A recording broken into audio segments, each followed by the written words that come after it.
time, girlies, New York had become the largest city in the nation. And it was just, New York was a place to be, I gotta tell you. There was just so much going on, so many interesting things. I'm just so excited to tell you about it. Oh wow, did you hear New York is becoming the largest city in the whole entire nation?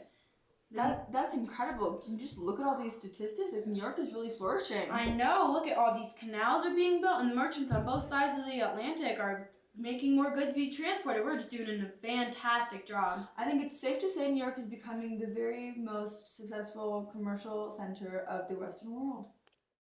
So let's go. The Blackball Line opened the first regularly scheduled freight and passenger service.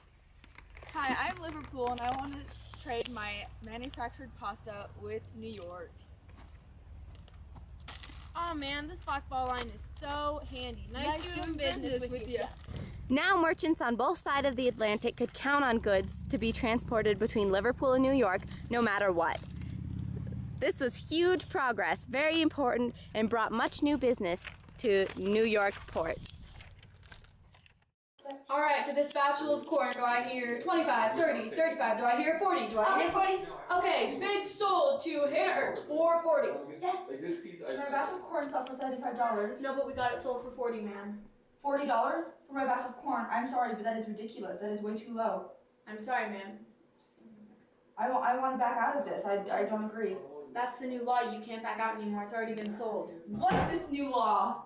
The new law is that once something has been sold in an auction, you can't back out if it's too low. Ugh. I'm sorry.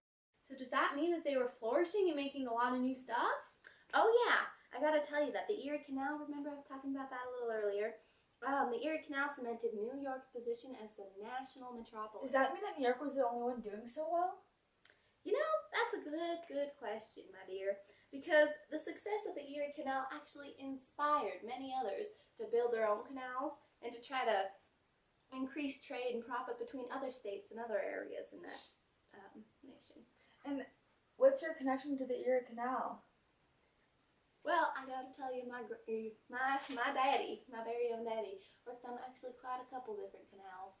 So my great-granddaddy? My great-granddaddy too? Your great-granddaddy's It's girls. incredible, Grandma. Really is. But I gotta tell you, that even though all these other canals were being built, New York profited the most from all of this construction. They had the most geographic advantages, and they just ended up being the most successful. So does that mean that everybody is making a lot of money and increasing the economy?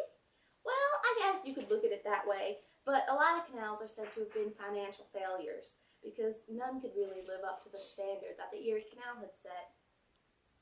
However, Pennsylvania was so desperate to keep up with New York, they engaged in an orgy of construction in 1834. So those in Pennsylvania wanted to build a canal that rivaled the Erie Canal with New York. Come on, Billy Bob Joe, we gotta work harder. We need to beat New York. We need to be better than them. Man, this canal is so expensive, I doubt it even has a chance of standing the Erie. We need to stay positive. We need to beat New York, and this is the only way we might achieve that. Nobody's gonna be passing through this one anyway. Let's just keep working. Come on, Billy Bob. Unfortunately, even though the Pennsylvanian workers tried to remain an optimistic attitude, in 1834 they completed a complicated system that was part canal and part railroad over the mountains to Pittsburgh. The cost was a staggering sum, and it was slow and expensive, and it was never actually able to even compete with the Erie Canal. Man, I don't know how I'm gonna feed my family. Hey you, what do you think you're doing? I'm bringing the goods to Mississippi. Haven't you heard the new law? You can't do that unless you pass through New York first. Let me see that. All right, this is all good. Continue on.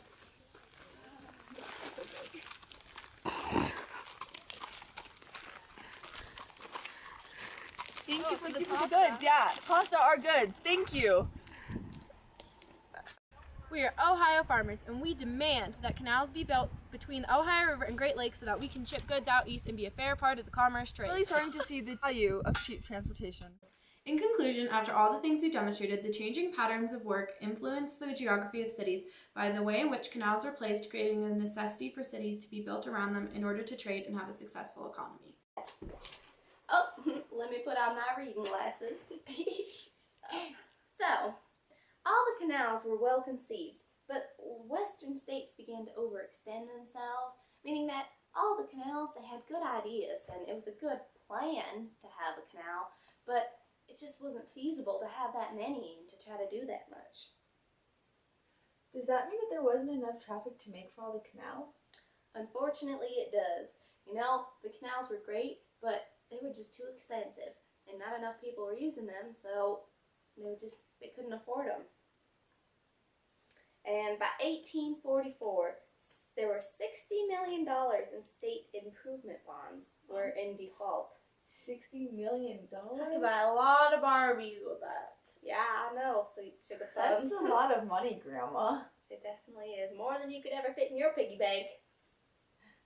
But despite it seeming like a lot of people lost a lot of money, nevertheless, the canals benefited both Western farmers and the national economy. How old does that make you, Grandma? How old am I? Oh, sugar plums. That's a secret. One hand in the air for the big city. Street lights, big dreams, all the